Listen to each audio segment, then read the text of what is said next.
Hey, this is Mikey with an After Effects tutorial. Today we're going to be talking about sine waves. Mikey's production tips is brought to you by CinemaSpice, After Effects tools, video overlays and backgrounds, and sound effects. So this may or may not be a surprise to you, but I love sine waves. I think they're so cool and it's such a nice, beautiful movement. And there's lots of ways of creating them in After Effects. I'm going to cover a few of the different ways. First off, I need to warn you that there is lots of expressions in this tutorial. We're going to be using expressions to create the sine waves most of the time. I'm going to show you one way to do it with a plugin, but most of these examples are going to be using sine waves, and we're going to show some easy ones, and I'm going to show some complex ones. So first, let's talk about how to do this with just a plugin. And it's a free plugin because it comes with After Effects. It's called Wave Warp. And there's some advantages and disadvantages to using this method. So here we are creating a sine wave, and actually let's just recreate this so you can see how easy it is to do. I'm going to just turn this layer off. Let's create a rectangle. And if we go to Effect, Distort, down to Wave Warp, well, there we are. Creates this wave warp.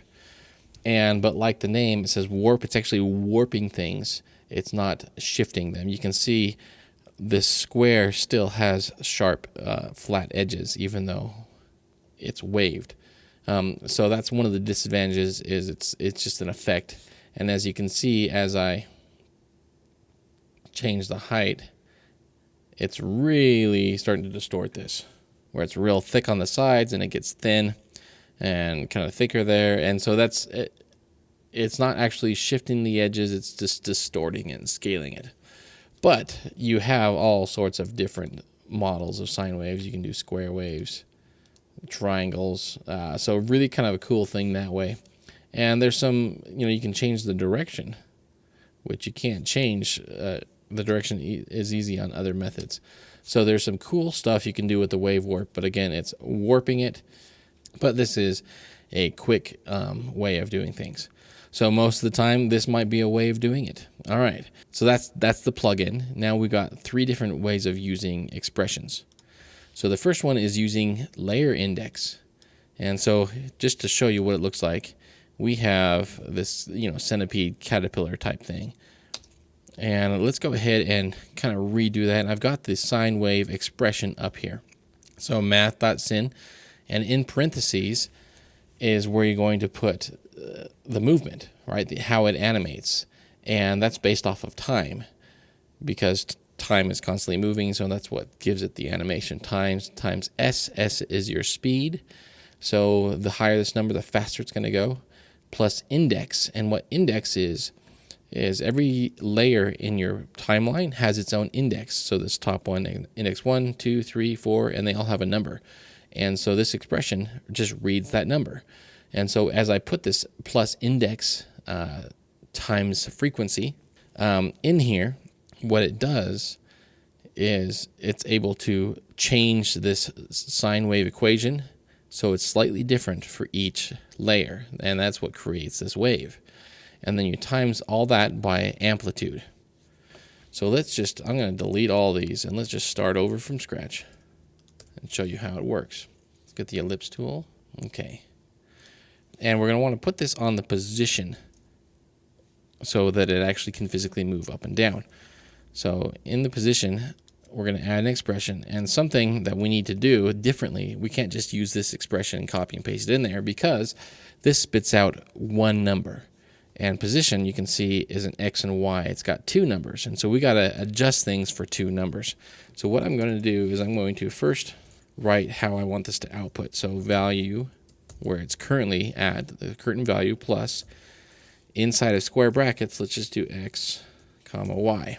And this is going to give me an error because I haven't made those variables yet. But I'm going to write an expression for X and write an expression for Y, and we'll just stick it in there.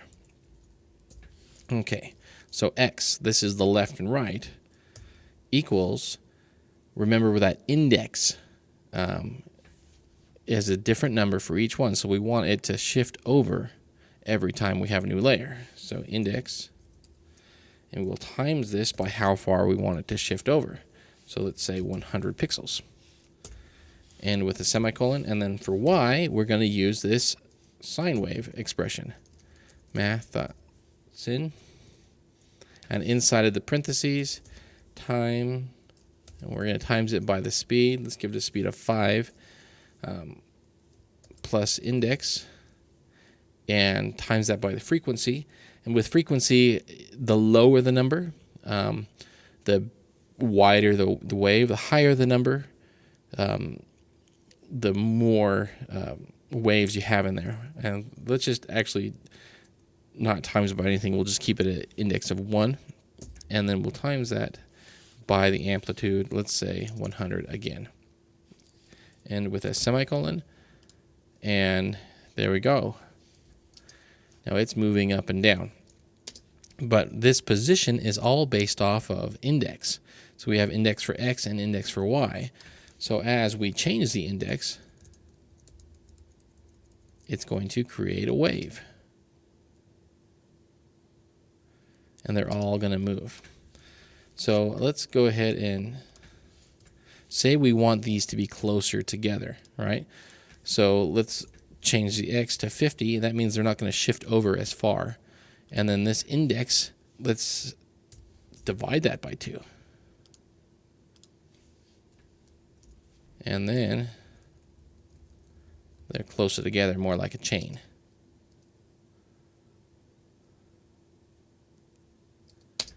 All right. So that is using the index of the layer. Now next we're going to talk about doing this with text. And text kind of works the same, because with text layers, there is an index for each letter. And what's cool about using a sine wave expression for text instead of using the wave warp is it's not going to warp the letter. It's actually going to move the letter. So for example, we'll just start a new one, and I'll show you how to do it. So we're going to be using text animators for this. So let's go twirl down into the text, and we have this animate button, and we have to think, okay, what do we want the sine wave to affect? And the easiest thing to see is going to be position. So let's go position, and automatically it's going to create this range selector. And we don't want the range selector. We actually want a different selector called the expression selector. And so what the selectors are in text animators is it defines how it applies, say this position, I change, right? How it applies to the entire text layer. With the range selector, it's taking a range, from the beginning to the end, or from the beginning to the middle, and it applies just to that range. With the expression selector, it's going to select what it applies to with expressions. So I'm going to delete the range selector, open up the expression selector, and the expression is in the amount part. And what's cool about this is it's actually an effect percentage is what it's doing, the amount. And so I don't need to create an X and a Y like I did with the text or the layer index. I just have to do the one sine wave. So Math.sin in there, times 5 plus, instead of writing index, we're going to write textIndex, and then times that by 100. And it's not going to show anything yet because it's affecting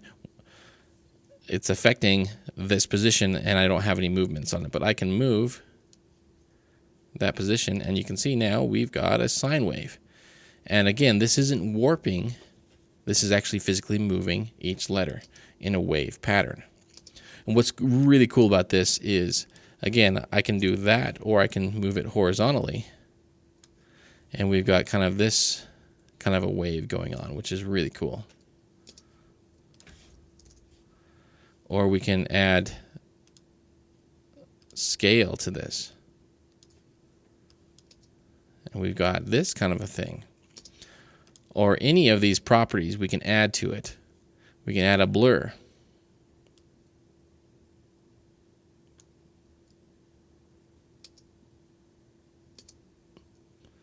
And then we can do a minus scale so that it looks like they blur as they get further away. Maybe a little bit of movement.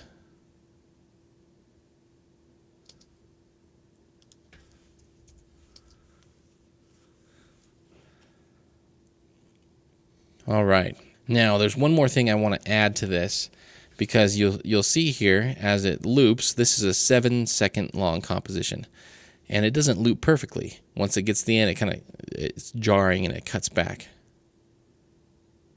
And I want it to loop perfectly. And there's a way of doing that where you can set it up so it automatically loops perfectly for the duration of your composition. And I don't actually remember the expression perfectly, so I'm going to open up this old one where I already have it, and then we'll just kind of talk about it and copy it. So what we have is we're going to replace this 5, the speed. Actually, let's make this a little bit nicer. Put S there for speed, and we will S equals, and in there we're going to use pi. So the 2 pi r to create a circle, the value, the volume of a circle. So we need 2 pi. So 2 times Math.PI. And I don't know why this is the only expression code where you got 2 capitals in a row, and so it kind of screws me up a little bit. And we're going to divide this by thisComp.duration. And that's the duration of the composition, which is 7 seconds. And so what that did is now it's going to do 1 complete rotation of the sine wave throughout the entire duration of the composition. So it'll just cycle through it once. Now, if we want this to cycle faster, then we just have to times this by more. So times that by 3. And now it'll cycle through 3 times in the duration of the composition. But again, still going to loop perfectly. 30 times. But by the time it gets to the end, you'll see that it's not going to jump. It's going to loop perfectly. So that's kind of a cool way of doing that. And again, with this duration, this comp.duration, that is just looking at this number 7 seconds. Now, if you want it to loop after a certain amount of time, say after 2 seconds, because you have a longer composition and you only need to loop for 2 seconds long, well, you can replace this comp.duration with the seconds, 2 seconds, 3 seconds, whatever it is. And it'll loop at that point as well. Okay, so that is using sine waves in the text animator. And this is one of my favorite ways of doing it. And this last one, this is more of a complex expression to create this sine wave.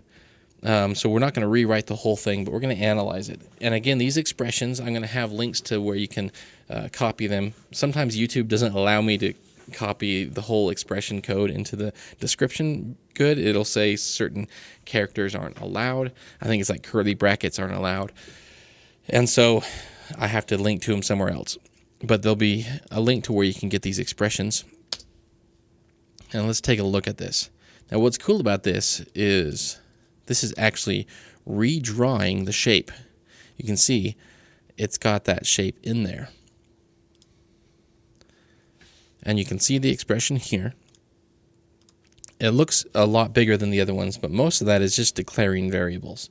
So we have S that's connected to this speed slider, and I've got sliders, controls all up here so we can easily change all of these settings. So S for speed, A for amplitude, F for frequency, R for resolution, and W for width. And then we have this P variable as well, and I'll explain that in a little bit. Let me just kind of show you what this looks like. We've got this. I can change the speed, something slower like 2. Change the amplitude, frequency,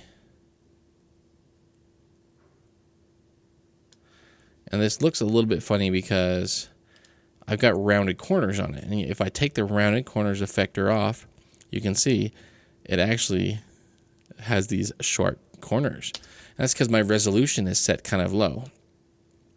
As I click on this path, you can see there's points.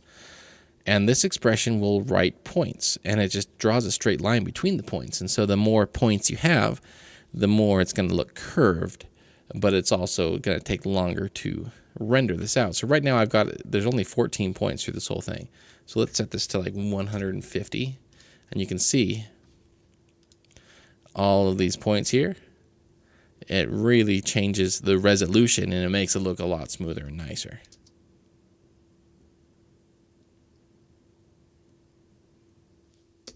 Okay, and then the width is just going to be how far apart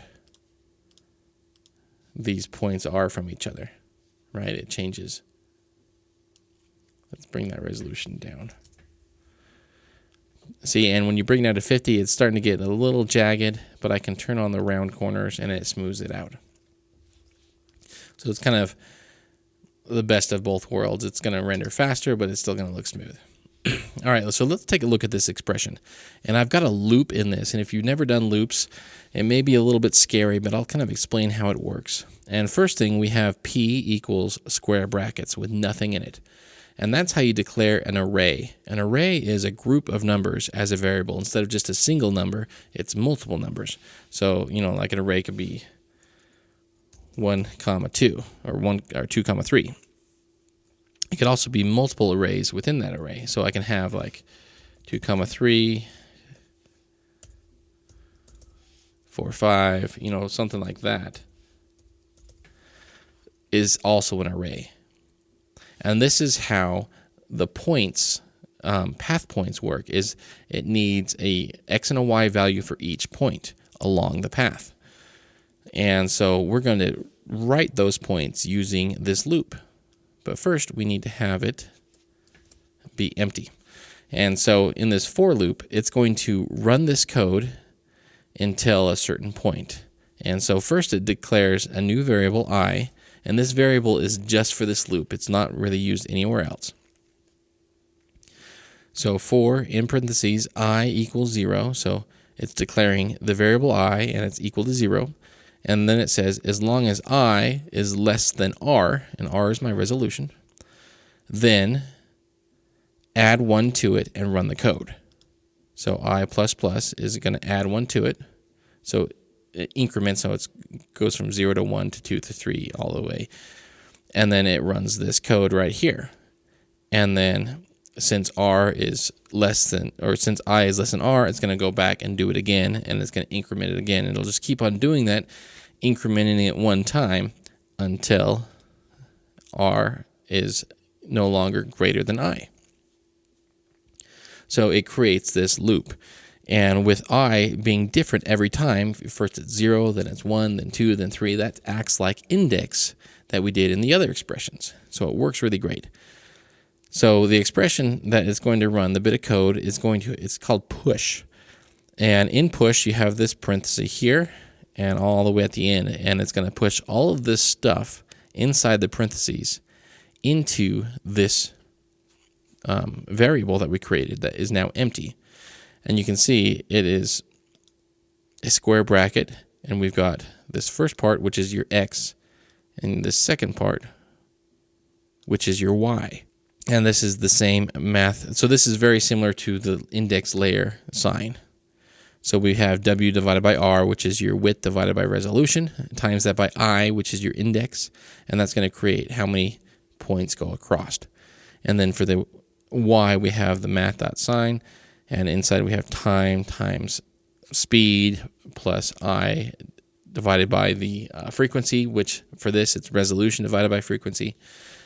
And then you times that all by amplitude. And every time it runs through this loop, it'll index it and increment it more. First that I is 0, then it'll be 1, then it'll be 2, then it'll be 3, and it'll change all the way through. And when that code is all done, and it can no longer say that I is less than R, then it'll go to the next line, which is to create this path.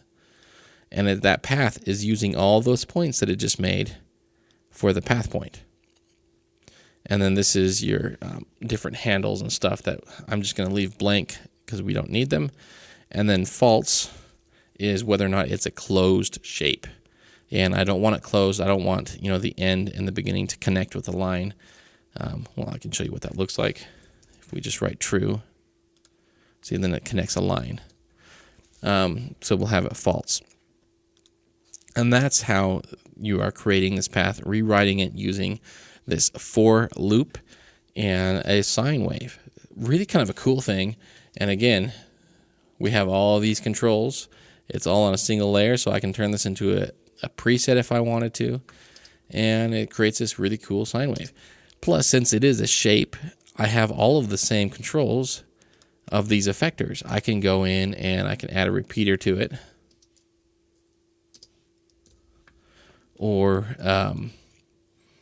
you know, the offset paths, which is kind of a cool one because it makes it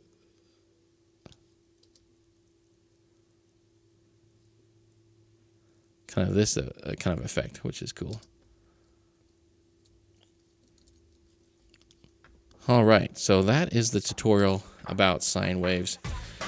Hopefully you learned something cool. If you did, please consider sharing this video. If you have any questions, go ahead and put them in the comments below. Thank you so much for watching, and we'll see you next time.